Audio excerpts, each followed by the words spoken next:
And so we wanted to bring that night market vibe to Chicago. And so then, we kind of looked around the area, and Mott Street was literally 7 blocks down from our current restaurant.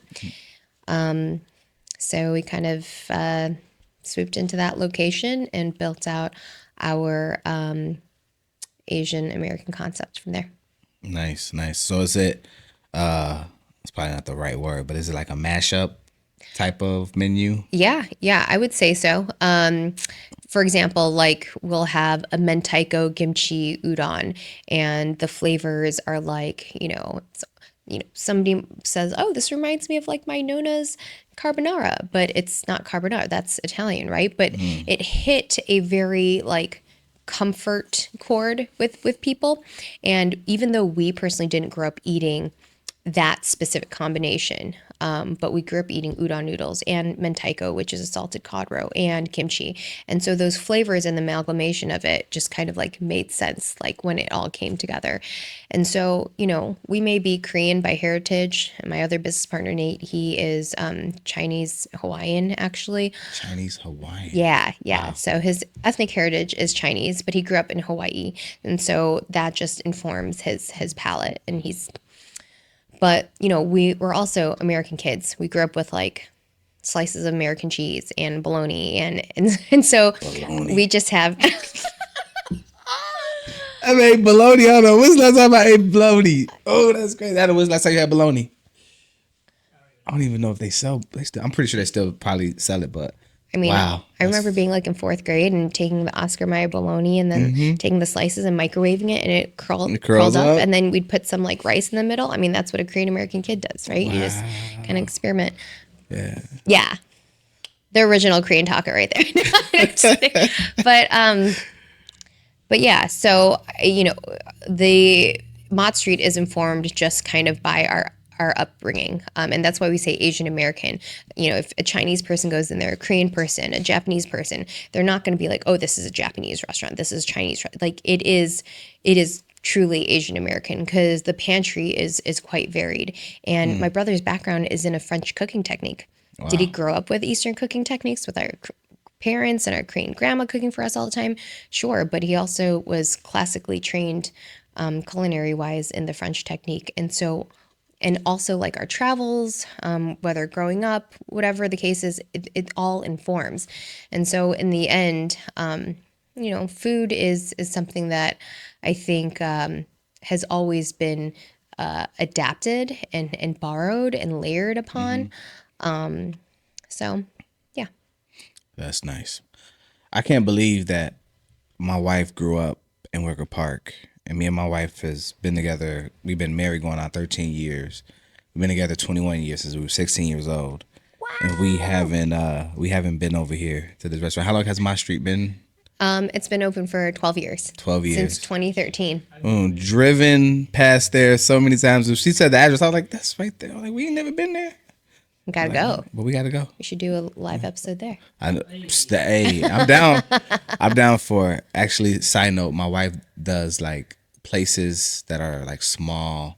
She like, you need a social media person. I'll go live and then I'll talk about the experience in the store. So she's been trying to connect with some people like that. But yeah, I think that'll be cool. We Yeah. do. Adam, you down to do Weird Perspective, My Street Edition. We gotta have a whole. We need a I lot mean, of. I know there's a lot of equipment to bring through, but Nah, we could downsize this easy. Easy. Would it? What? We You'd could. probably have to do it when it's closed, though, right? Or I don't know. We'll figure it out. We'll figure it out. We'll figure it out. Man, that's great. So what does it take for a restaurant to be successful? Well, like how would you identify? Like, what would your definition of success be? well, I think it's important to be responsible for your team. And you need to build a fortified business. And if your business is not making money, then you won't be able to pay your staff. You won't be able to promote them into higher positions. And so I think it's really important to build as strong of a framework for your business before you go. And it's important to constantly look at the data, to look at the finances. Numbers tell the story, and what is it telling you? If you need to pivot, then I mean, you literally have each day is a full cycle.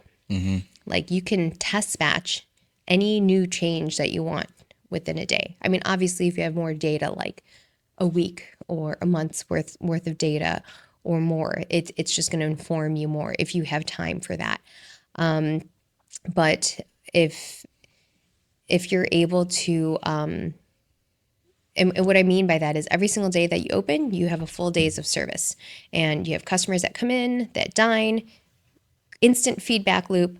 At the end of the day, you close up shop, right? So you have feedback from your guests. Even if they don't talk, there's going to be feedback. How did they order? What is their average ticket price? Did they order very minimally? Is it because maybe then you ask questions why and you dig into curiosity? Was it because maybe there wasn't a good enough variety on the menu for them? Is it because they're vegan and we don't have a lot of vegan items? Is it because the server wasn't properly trained to help guide them through the menu? Was it because the price point was off? And it could be that particular guest or it could be us. But we always try to reflect back and be like, what could it have possibly been? But yeah, I think success is having a vibrant, healthy culture internally. Just as important as it is to focus on your external guests, it's important to focus on your internal guests, which is your team, equipping them. I think there's a trifecta, which is training, systems, and resources and tools. So you want to be able to train people and equip them with the tools and resources needed to apply to those systems. And if you don't have that, you're missing the training, but you have all these systems and tools in place, but people don't know that they exist, then they're not going to be used. Or you have training and you have tools, but you don't have a system, then they have nothing to apply it to. Or you have training and systems, but no tools to help hack at the issue, then they're not properly equipped. And so I think there's, yeah, and a lot of it is trial by error. But for us, we never opened up a restaurant until we did. And Right. so we just created the culture that we wanted personally to see. So what's the difference between like running like a Mott Street type restaurant and then like franchises? Like what's some of the pros and some cons? Well, I have not run a franchise before, but I think the pros of having a franchise is that there's a set system in place. It's turnkey. You don't have to reinvent the wheel. In fact, you'll probably be penalized for reinventing the wheel because they have a system and it needs to be stamped out, right? Yeah. And so there's a lot of efficiency in place.